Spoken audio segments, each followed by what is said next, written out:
All right, my friends, welcome to episode 181 of Prof and Dev Play Games, the only podcast you will listen to that will not do a PR stunt on 8chan.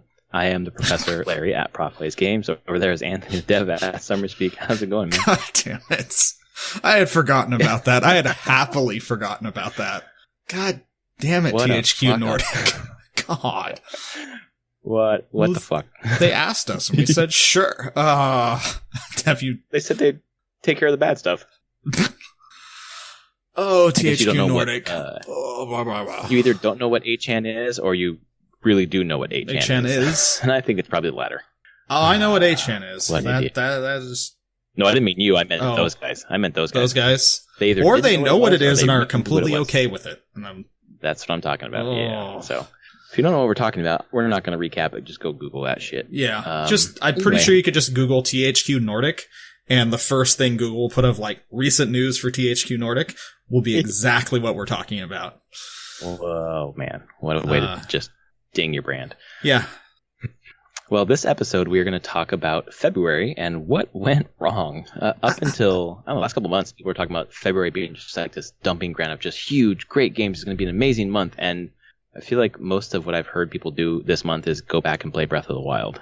Yeah. So I think this is a difference between of expectations versus reality. And, yeah. But I will say that there were a couple surprises for February that I think we'll just say, no matter all the underwhelming or things moving out of February, we got two pretty damn good games in February. Completely unexpected. Yes, absolutely. The what else is going to happen this year where you've got a whole slate of games and some unexpected thing comes out and just crushes everything. So we're going to talk about that. We're also going to talk about games we're playing. And then we haven't talked about this before, but this is our day to talk about backlog games. Did you play a backlog game? Kind of, I think. Okay. I mean, I will say pop potentially, because where do we fall on the last time I played it was early access, I think and not fine. For that long. So yeah, I think that counts. Okay. So we'll get into our backlog games as well.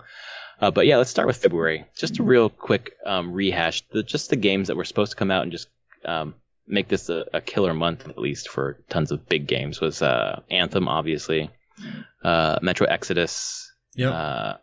Far Cry New Dawn, Crackdown 3. What else is big? Were those the big four?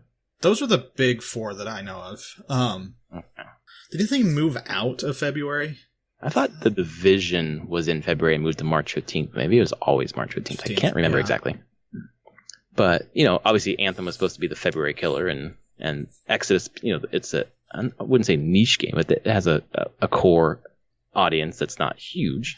But then Far Cry, of course, is this is maybe a spin-off or a sequel to 5, so it's Far Cry was a big brand, but maybe people weren't super jazzed for this game specifically. Yeah. But all of this was supposed to pop, and I feel like none of these popped. And a game that we didn't even know was on the horizon just blew everyone out of the water in February. Yeah, I would actually say two did. Same genre, different games. Oh, God. Oh, yeah, I know what you're talking about. Yeah, totally. Absolutely. So this was the month of Battle Royale.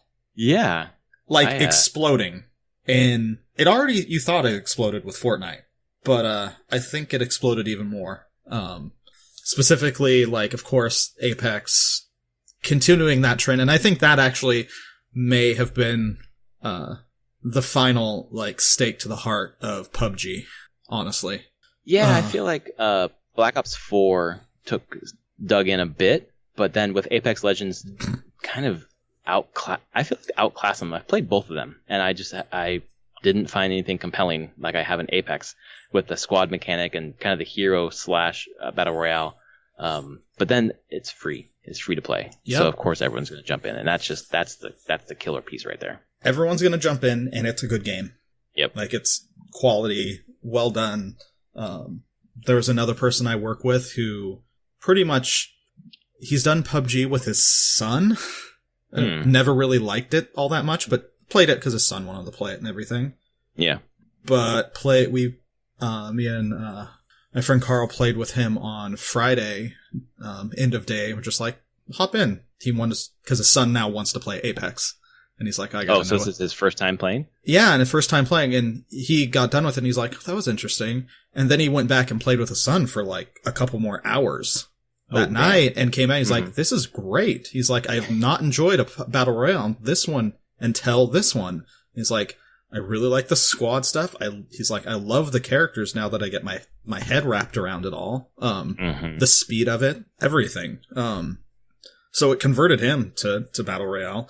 And then that's an interesting word that you use, converted, because I've been thinking about it quite a bit with both battle royales that we're going to talk about, this one and Tetris 99. Yeah. I feel like these two games came in and kind of swooped up people who just, I don't know if they were turned off by the battle royale thing or just didn't really get into it, but it's pulled in people to the genre that I think weren't going to be a part of it. Yeah. And it's almost like the technical, strategic FPS gamers maybe, but also puzzle gamers. I mean, yeah. It's a genre that's shown this month to have not just legs, of course, but breadth and depth, and that's something that I didn't think there would be, because obviously Fortnite iterated on the formula from PUBG, and that iterated from, was it Rust or whatever before that? I can't remember which one it came off of. Arma. Yeah, whatever mod out of Arma. Arma mods, yeah. Yeah. But it's branched out in ways that are just more compelling to me. And I know we've talked kind of ad nauseum about Fortnite didn't really hook us just because of the building thing. Just seemed like this extra bolt-on thing that was just hard for us to kind of manage. Yeah. But these two, Tetris and Apex specifically, I think are giving mechanics or some sort of nuance to the genre that pulls in people who didn't find those things at all in the previous Battle Royale games. And it's really cool. Yeah. For me, because I've been really trying to think of why Apex is so enjoyable to me and why I just didn't care. It really is characters. When it comes down to it, I think through all the shooters that I've played that I really enjoy, multiplayer. Mm-hmm. I like Overwatch. Yep. Characters. I can attach myself to characters. And then before that, TF2. Pyro love. I love the Pyro. And I was super attached to that, just the character. I'm like, yep, that's the character I'm playing and that's what I want to play. And it's really, the more I think about it and have thought about it, is that myself, I like hero shooters. I like playing a character in my shooter. Yep. And Apex does that. It gives me a battle royale where I'm playing a hero that has their own unique take on gameplay. Man, you've just unburied something in me that I totally didn't even think about, but is totally true. I mean, obviously, TF2 is the game I played the most in my entire life. But then Overwatch I put a ton of time into as well. And I've been drawn to hero shooters, but I didn't quite understand why. But that's it. I mean, obviously, the way that the characters interplay with each other, I think, is really interesting. Yep. But yeah, you get hooked into a character like Demo Man. That was my character, man. I love Demo Man. Researching his backstory a little bit, but also just the way he emotes himself in the game.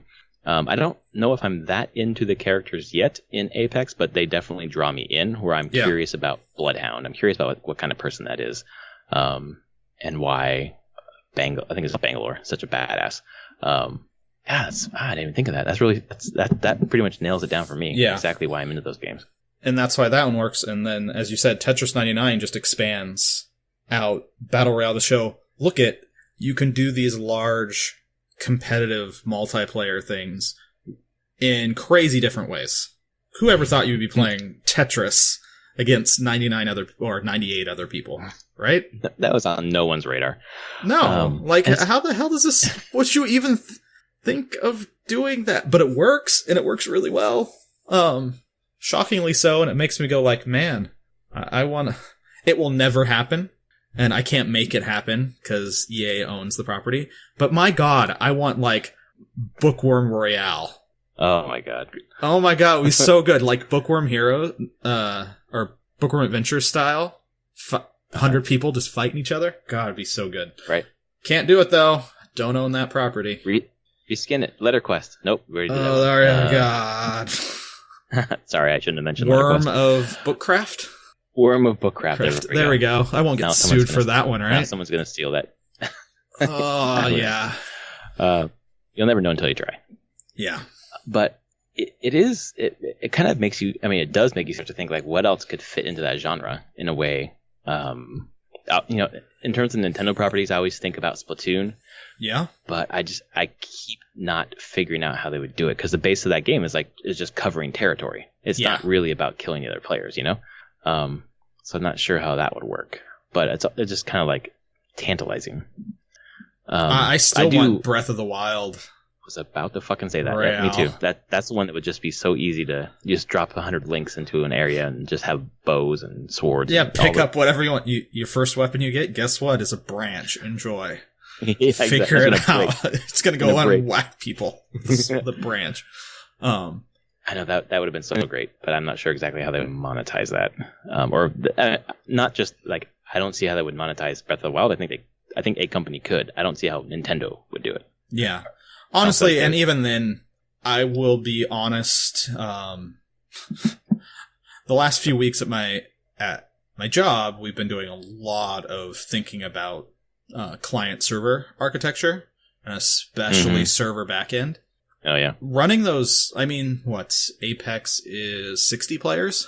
Yep. Yeah, 60 players. Even that's insane. Like, you start thinking about what it takes to run a server for that many people multiplayer. It's not easy. It's actually really complicated and super expensive. There's so many things talking to it.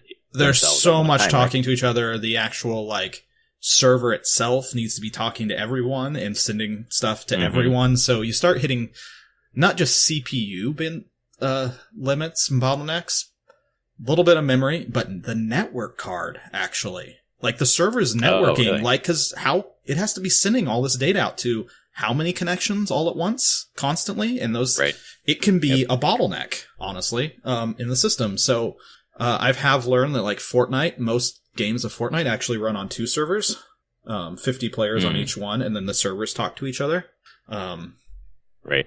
I have no clue about Apex in the back end. Like, so when I think about all this stuff, I'm just like, man, it's going to be expensive. And when you talk about Breath of the Wild, I just don't think that's just not in Nintendo's wheelhouse at all.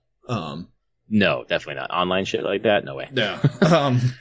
So someone else will have to do it. And even me thinking about it, I'm like, it would be pretty complicated to set that up in a way that could actually be profitable. Because it is very expensive to run those servers in comparison to many other games out there. So. Right. So one can dream, but we can dream, but it's not right now. But who knows? Maybe they liked how well Tetris 99 did, and they're just gonna piggyback off that to more amazing things. That's a pretty compelling reason to get Nintendo Switch Online. Yeah, $20 a year to play this pretty cool game, and if they on its own, I feel like it's on the knife edge. Like, yes, no. Like, I think it's a really great game, but some people might not want to pay $20 a year to play it or whatever. But if they had a few more games like that, or continued with that idea of not just having NES or hopefully one day Super Nintendo, but also a few of these games that you can only get with Nintendo Switch Online, that kind of it's a smart, not smart, but it's an interesting way to do it as opposed to what PSN or Xbox Live is doing, where you get games you can buy anywhere, but you get them for free or whatever, quote unquote free. Yeah, and I hope Nintendo will do a few more of these. Just be like, here's some cool exclusive stuff for, and it's $20 a year. A year. Right. Yep. I know. It's really, less than it's not nothing. $2 a month. Yeah, it's pretty inexpensive, that's for sure. But we kind of spent a little bit of time talking about like what went well in February. Yeah. But there was a lot that didn't go well, and the things that went well were things that no one was expecting. So no one was talking about these things before. But I mean, let's just be Anthem did not go well. No, that's the big one, right? Yeah, I have not found anyone that's like super stoked on that game. I've seen a lot of people that are okay with it, enjoy it enough, but no one that's like shouting from the rooftops that this is the most amazing thing ever.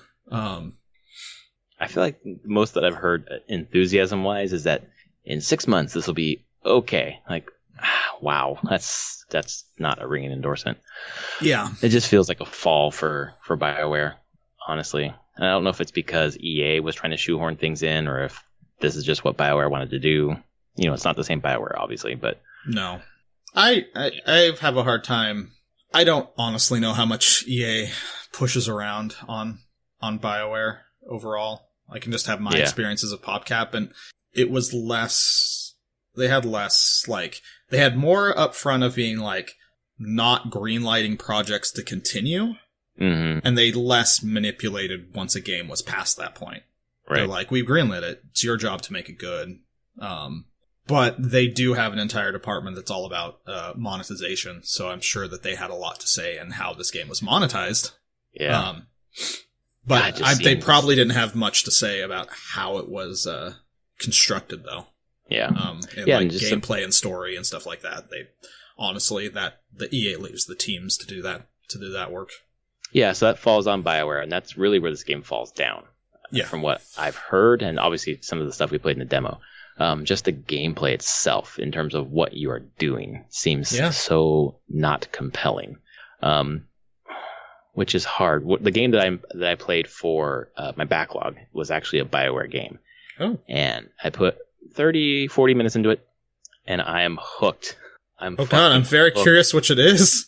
I'm hooked on this game, and I'm like, this is what. And I obviously haven't played Anthem from the beginning. I played in the middle of that demo.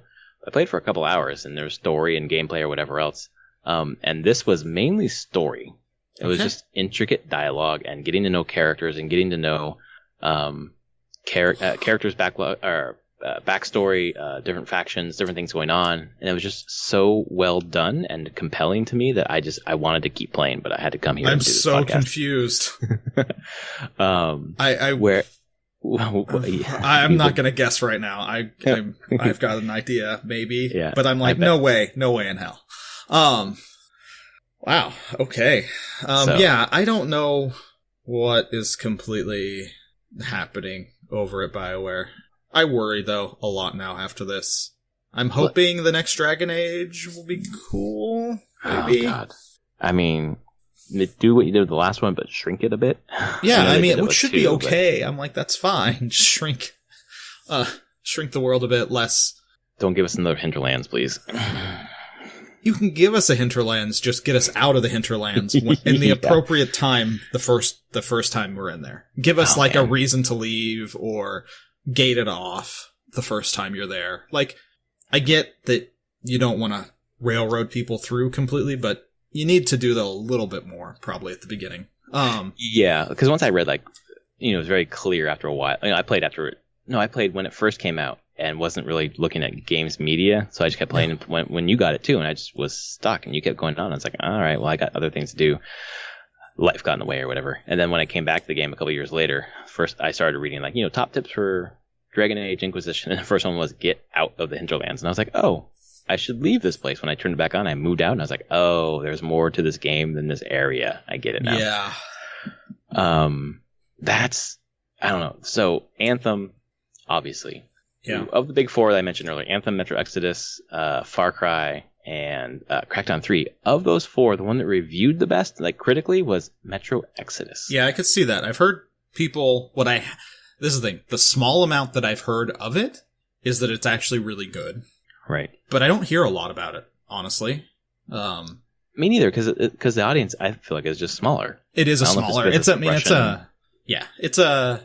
always been a kind of a niche FPS. Right. I have a feeling this one probably will sell better than any of the first ones, because they've progressively gotten a wider audience, but it's still a pretty small subset of people. Well, it's a pretty soft...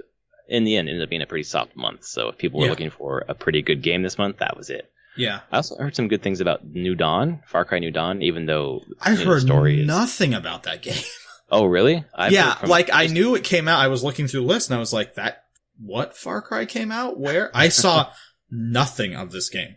I've several podcasts I've listened to have talked about New Dawn, where it's not amazing or stunning, and honestly, after Far Cry 5, the story's not that great either, but the gameplay, it's just the loop of Far Cry 5, doing outposts, getting to know some of the characters, it felt like a solid 7.5 or 8 out of 10. Okay.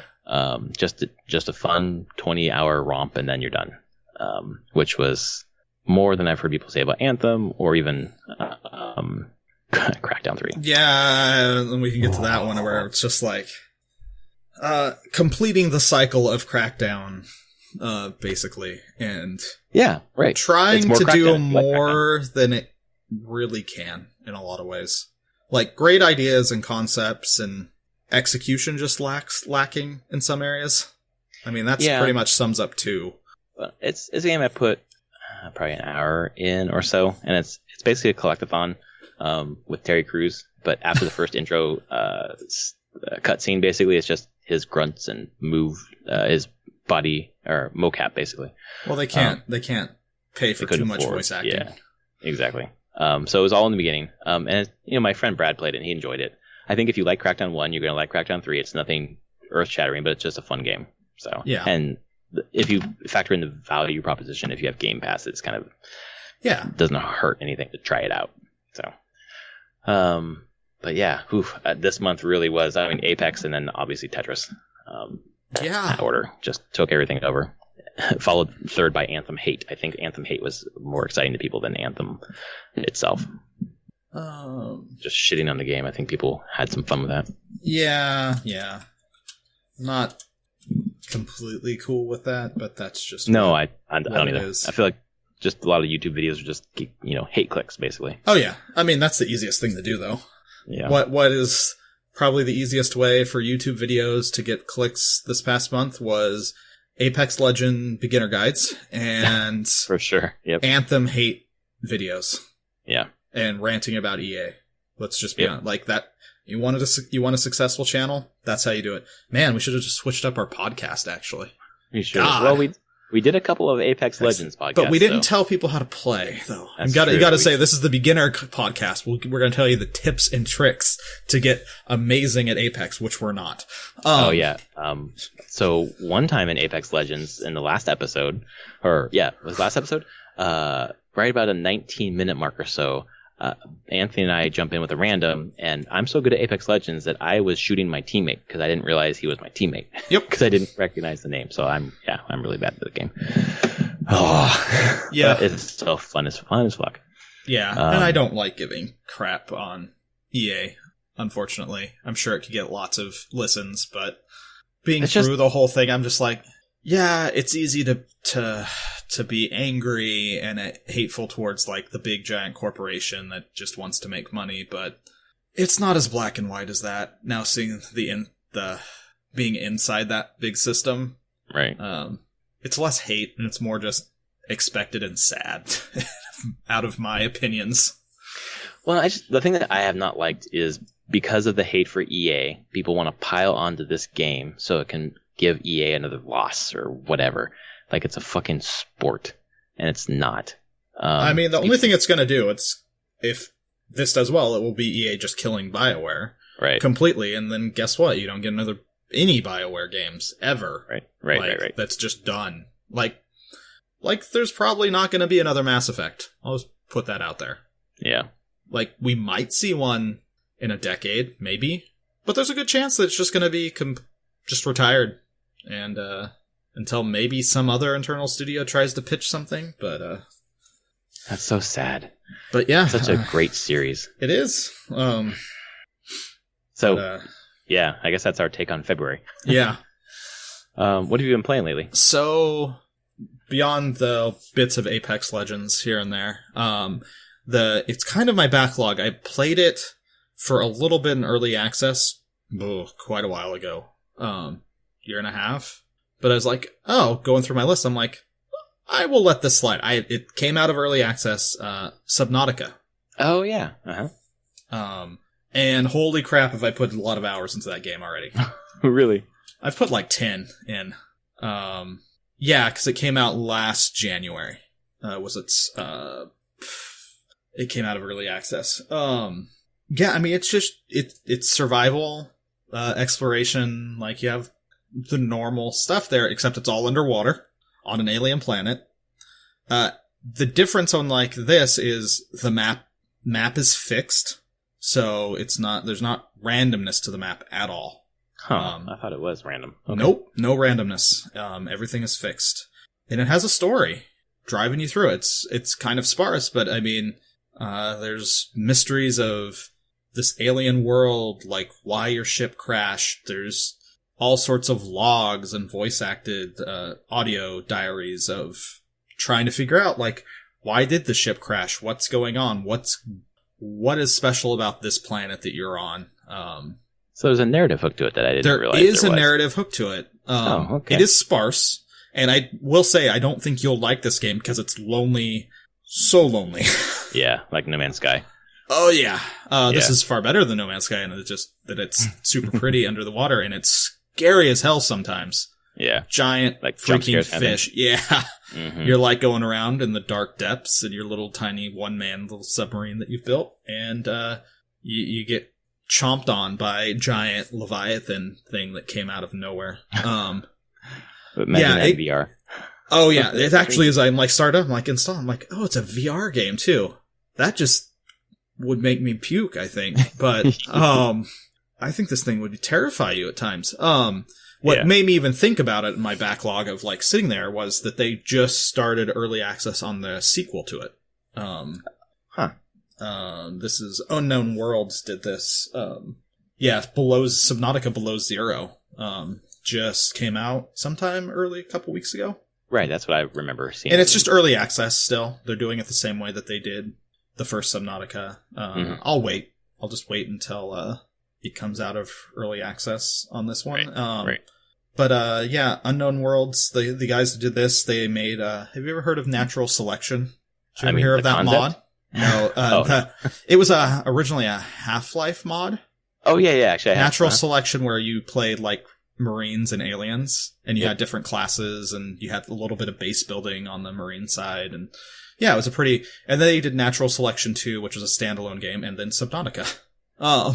Which is really weird that they went from these like pretty involved multiplayer team-based games to but they pulled it off. Like I said, it's super pretty to look at. It has some nice narrative hooks to it to keep you kind of moving forward. And it does really reward exploration. And you get to build your own little undersea base, which is kind of cool. So I've been enjoying that. So awesome. That's about cool. 10 hours of just screwing around, and I now have like a 2-room base that has a bunch of stuff that I can build, and a little submarine, and a bunch of upgrades to my gear. So I guess it passed the 1 hour test. It totally passed the 1 hour test. Well, the game that I'm playing would if I didn't start playing it tonight, because I was like, oh boy, I forgot all about playing my backlog this week because I have had barely any time to play games. So I loaded up. What do you think I played? What BioWare game? I just don't know what you've played that you haven't played. Oh, I haven't played anything. Almost nothing. Okay, then I have no real clue. Then it could be anything. Mm-hmm.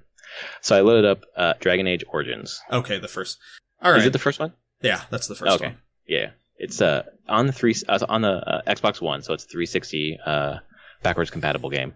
And boy, I almost turned it off after about 3 or 4 minutes because it is blurry. Like the text was blurry. The intro logos for Xbox and EA were blurry. BioWare, it was so blurry. It's like, what is happening? And the game is like muddy textures and blurry.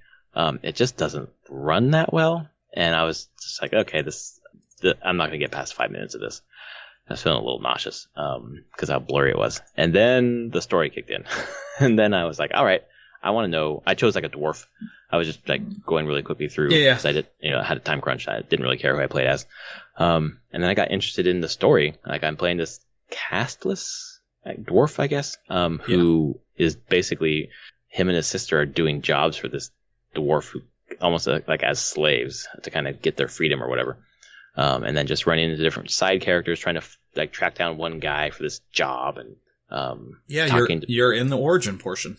So there's 6 unique origin stories. Yeah, exactly. So I chose one of the 6 because it's like one for human, one for elf, one for and they're dwarf. Not small. Like they're at least a few hours. And then what happens after the origin? You'll see. I'm not going to tell you. Okay. They all converge into. But you don't play all 6. No. Okay. You choose one for each character. Yeah. I do recommend. I mean, like. I get that you have it for the Xbox One and everything. No, I'm going to play on my PC. PC is the way to play that game. It was quite the experiment when they put the Origins out, because they launched it on the 360 and the PS3. And wow, was that they were okay there, but you could definitely tell it was a experiment to see if it was possible. Playing through it, just the technical parts of it, the way that it looks, leaves a little to be desired, or this is from 2009 and maybe that's the pinnacle, but I don't think so. It seems not that great for even a 2009 game in terms of how it looks. But man, the story, like the writing, like it really got me into the characters immediately, and I wanted to know more about this person. Like right now I'm wondering, like, does the brother save the sister from this guy? Do they kill this guy who's basically their slaver or whatever? And I was just like, oh yeah, this is what people want from BioWare. Story. Like, it's just like they talk and then you have like 4 or 5 options on the bottom that you select through, and there's no voice acting for you. You just choose and they react to what you said. And it's a pretty compelling story in the first 40 minutes. So I'm going to play more of this game, but on PC. I'm going to redo it. I'm going to redo the start. I would definitely recommend PC is the way to go with that one. Yeah. No, that's definitely what people want. And I would even say, like, there are people that have really took a lot of issue with 2 putting you as playing a specific character, right? Who is voice acted. I don't care about that. I actually thought it was fine. I really liked that character. You could still make it your own. And of course, Inquisition, you're voiced as well. But that kind of goes more. But they haven't done the origin stuff ever again.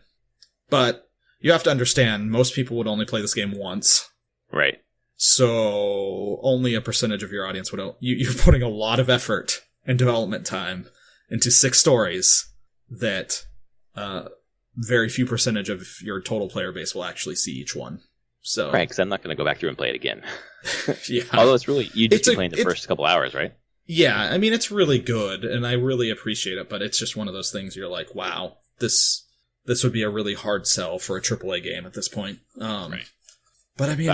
Oh, it's so good. I remember that game. Really good. God, it is really good. And it's, in terms of gameplay, I've just run around a city, talked to people, and gotten in a fight with one person. Yeah. Like, one person. Yeah, I'm in. And it's, it's okay that Anthem's not great, because I will play the other BioWare games that I have not played yet. So I was wondering if it would be something. I didn't think it would be any of the Knights of Old Republic games. But I thought maybe it might have been Jade Empire. Oh, that's also on my list. I've heard really good things about that too. Nathan Fillion's in it. Well, that's great. When he was much, you're just like, I remember playing, because I played it years after, and I was like, somebody have played it? I was like, oh my god, that's Nathan Fillion. Like, you can just tell it's him. It's hilarious. Right. Well, speaking of voices that you can tell, the voiceover character, actor, whatever, for Dragon Age Origins is so familiar to me, I cannot place him. Do you happen to know who the voice is? Let me see. Because it was so familiar, and I was like, "Who is this person?" My wife came downstairs, staring at me while I was like just contorting my face, trying to. Couldn't do it, but it's someone I listen to in audiobooks or someone who's on a show that I watch. So it's the narrator. Yeah, basically the narrator, the opening story, basically, kind of telling you like when I started my origin story, it was like, you are this character and he is doing this or whatever, and then you start playing as the character. While you're looking that up, the other game that I played this week just for an hour was Spider-Man. Had an hour, got some work done, and then my daughter was still napping, so I said, I'll play a little bit of Spider-Man. It's good. Man, it's good. And it's actually counter to what I said last week, or the week before. It is a game that I could play in small chunks over time, because I don't care that much about the story. It's an interesting story. I think it's well told. It's just I can process it in chunks and it's fine.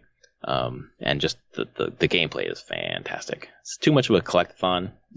Now I just open up like more things to collect, more things to go do, when I just kind of want to be narrowing the list instead of expanding it. But I'm at 50% completion of the campaign, so it's nice. Pretty fantastic. And then, of course, I think I mentioned to you earlier, my brother and I have our Saturday night Gears of War 4. So we played 3 or 4 chapters of Gears of War 4 last night. Competent shooter with an interesting story, and just fun to play co-op. So not much to report on there, except for I'm really enjoying playing the 4th game in a series. I never played the other 3, but I don't feel like I missed much in terms of story.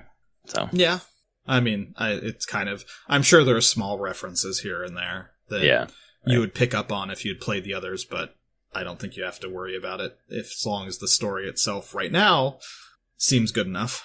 Yeah, it does. And the main thing is that the main character's dad is the character from the original trilogy, and that I already know. I already know Marcus Phoenix. That's fine. The rest, it's whatever. I don't know who the other characters are, but one of the characters is voiced by Laura Bailey, and I'm like, I'm going to see her soon. It's true. Oh man, I'm so excited. Less than 2 weeks. Yeah. Oh boy. Yeah, so that's what I've been playing this week. Yeah. I have nothing else I've been playing. Cool. That's just most of my time. A lot of work. Yeah, it's been a lot of work, and then when not working, just kind of mellowing out at night. Yeah, I've been doing a lot of reading this week. Trying to not have screen time too late at night, because I can actually fall asleep if I make sure to stop looking at screens about an hour before I want to go to bed. That's good. So I've been really trying to focus on holding myself to that, of being like, don't play games after 11 o'clock. Like, stop. Yep, that makes sense. For me, I lay in bed and I've been reading my iPad. It's just never bothered me. Like, I will turn off my iPad and fall asleep in 2 minutes and just be out for the whole night. I can do that. It's my computer monitors. Oh, like, I need to be away from, like, big monitors. I can look at my phone at night while I'm in bed or read there, but I need to not have videos or games going. I just need it to be text. Yeah, that makes sense. That's what I do at night. Is I read in bed. Lately, I've been reading a couple different books. It's been really nice to get back into reading. I feel like I fell off that wagon for a while. Like, I read a ton of audiobooks, but now my goal last year was to finish more books than video games, and I did, but they're mainly audiobooks. So this year, I'm trying to finish more print books than audiobooks. So far, so good. One thing I want to bring up with you we're in off topic here, basically. Have you heard of or watched Russian Doll on Netflix? I've watched 2 episodes. What'd you think? Holy shit, it's cool. Yeah. I need to watch more. Yeah. But it's definitely already doing stuff with the Groundhog Day premise that I was not. Again, I've seen a couple things recently that have had that premise. Yeah. And I'm like, it's hard to do well. I'll put it that way. The repeating the same day over and over thing. And so this one does it, and it's twisting on that very nicely. So that's another one that I want to sit down and watch more of.